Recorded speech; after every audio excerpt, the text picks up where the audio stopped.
ఆంధ్రప్రదేశ్ రాజకీయాల్లో cool and silent ఓటింగ్తో కనిపించే నియోజకవర్గం తాడేపల్లిగూడెం. మిగతా ప్రాంతాలతో పోల్చుకుంటే ఈ ప్రాంతంలో రాజకీయం కాస్త భిన్నంగా కనిపిస్తోంది.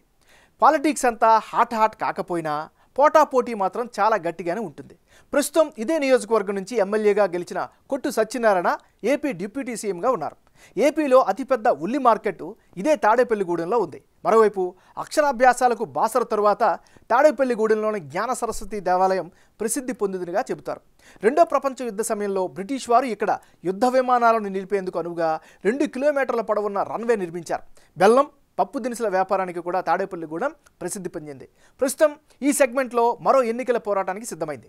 వైసీపీ నుంచి కొట్టు సత్యనారాయణ, జనసేన టీడీపీ ఉమ్మడి అభ్యర్థిగా బొలిశెట్టి శ్రీనివాస్ మధ్య పోటీ దాదాపు ఖరారైంది. మరి తాడేపల్లిగూడెం నియోజకవర్గం ఓటర్ నాడి ఎలా ఉందో తెలుసుకునే ముందు 2019 అసెంబ్లీ ఫలితాలను ఓసారి చూద్దాం. 2019 ఎన్నికల్లో కొట్టు సత్యనారాయణ వర్సెస్ వెంకట మధుసూదనరావు వీళ్ళిద్దరి మధ్య పోటీ జరిగింది. ఆ ఎన్నికల్లో వైసీపీకి ఏకంగా 42% ఓట్లు దక్కితే తెలుగుదేశంకి కేవలం 32%, జనసేనకి 22%, ఇతరులకు 4% ఓట్లు పోలయ్యాయి. అంటే గత ఎన్నికల్లో తాడేపల్లిగూడెంలో వైసీపీ అభ్యర్థి కొట్టు సత్యనారాయణ పోటీ చేసి 42% ఓట్లు సాధించారు. అటు తెలుగుదేశం పార్టీ నుంచి మధుసూదనరావు పోటీ చేసి 32% ఓట్లు రాబట్టగలిగారు. జనసేన అభ్యర్థిగా పోటీ చేసిన బొలిశెట్టి శ్రీనివాస్ 22% ఓట్లు సాధించారు. నిజానికి టీడీపీ జనసేన కలిసి పోటీ చేసి ఉంటే ఆ పార్టీల విజయం సునాయాసమై ఉండేది. ఓట్లు చేరడంతో వైసీపీ అభ్యర్థి గెలుపు ఈజీ అయింది అన్నది ఒక అభిప్రాయం. మరి ఈసారి ఎన్నికల్లో తాడేపల్లి సెగ్మెంట్లో రాజకీయం ఎలా ఉండబోతుందో big TV exclusive detailed election సర్వేలో వెల్లడైన అభిప్రాయాలను ఇప్పుడు పరిశీలిద్దాం. అభ్యర్థుల వారీగా బలాబలాలు ఎలా ఉన్నాయి? ముందుగా వైసీపీకి సంబంధించినటువంటి కొట్టు సత్యనారాయణకై ఈసారి అనుకూలమైనటువంటి అంశాలేమిటి? డిఎస్పీ డివిజన్, రెవెన్యూ డివిజన్ ఏర్పాటు చేయడం వల్ల ఇది ఖచ్చితంగా పొలిటికల్గా ప్లస్ అయ్యే అవకాశం ఉంది. కొట్టు సత్యనారాయణకి మైనస్ అయ్యేటటువంటి అంశాలు ఏమైనా ఉన్నాయా అని కనుక పరిశీలిస్తే తాడేపల్లిగూడెంలో రోడ్లు సరిగ్గా లేకపోవడంతో జనం అయితే నానా అవస్థలు పడుతున్నారు. ఇది ఖచ్చితంగా నెగిటివ్ అయ్యే అవకాశం. సరైన సంఖ్యలో తాగునీటి స్టోరేజ్ ట్యాంకులు కూడా లేకపోవడంతో ఆయా ప్రాంత ప్రజలు చాలా ఇబ్బందులు పడుతున్నారు. వాటర్ ట్యాంకులు కడుతామని హామీ ఇచ్చినా ఆ హామీ నెరవేరకపోవడం కూడా రేపొద్దున్న వాళ్ళకి గ్రౌండ్లో ఇబ్బంది పడే అవకాశం కనిపిస్తుంది. మరోవైపు మిగతా వాళ్ళతో పోల్చుకుంటే ఈయన గ్రౌండ్లో ఆశించిన స్థాయిలో యాక్టివ్గా లేరు అనేటువంటి అభిప్రాయం కూడా వినిపిస్తుంది. ఇది ఈయనకి సంబంధించిన ప్లస్లు మైనస్లు. జనసేన పార్టీకి చెందినటువంటి నాయకుడు బొలిశెట్టి శ్రీనివాస్. మరి బొలిశెట్టి శ్రీనివాస్కి అనుకూలమైనటువంటి అంశాలు ఏమిటి? గత ఎన్నికల్లో ప్రధాన పార్టీలను సమర్థవంతంగా ఎదుర్కొన్నారు. స్థానికంగా మంచి బలం ఉన్నటువంటి నాయకుడు. ఇది ఆయనకి కలిసి వచ్చే అంశం. ఇక తెలుగుదేశం జనసేన పొత్తుతో మరింత బలం చేకూరింది అని చెప్పుకోవచ్చు. మరోవైపు నియోజకవర్గంలో బాగా యాక్టివ్గా ఉంటారు, ప్రజల్లో మమేకమవుతున్నారు. పార్టీలో చేరికలను కూడా చాలా ప్రోత్సహిస్తున్నారు, బలోపేతం చేస్తున్నారు.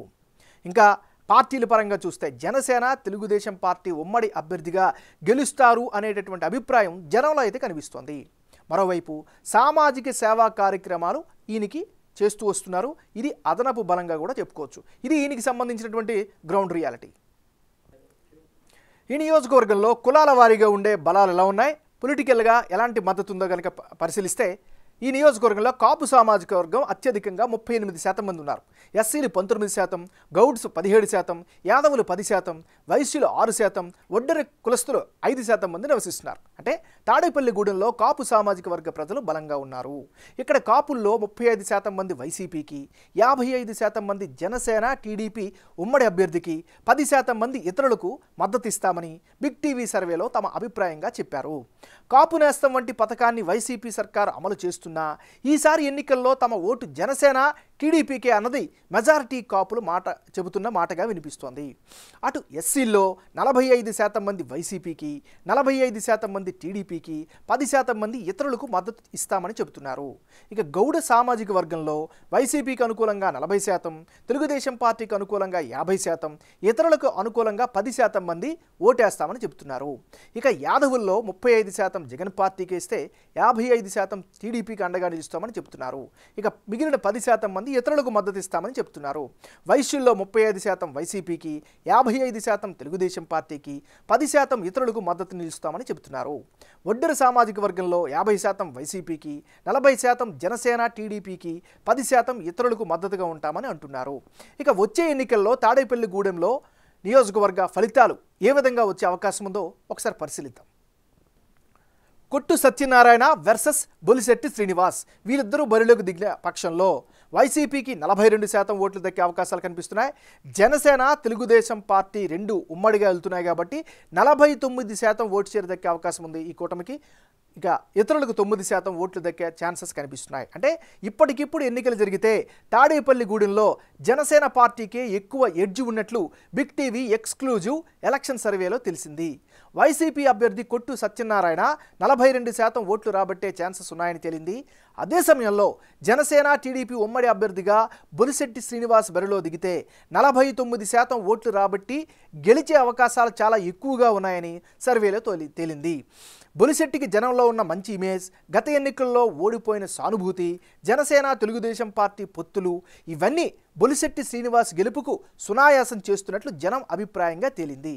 ఇక ఇతరులు 9% ఓట్లు సాధించే ఛాన్సెస్ కూడా ఈ నియోజకవర్గంలో కనిపిస్తున్నాయి.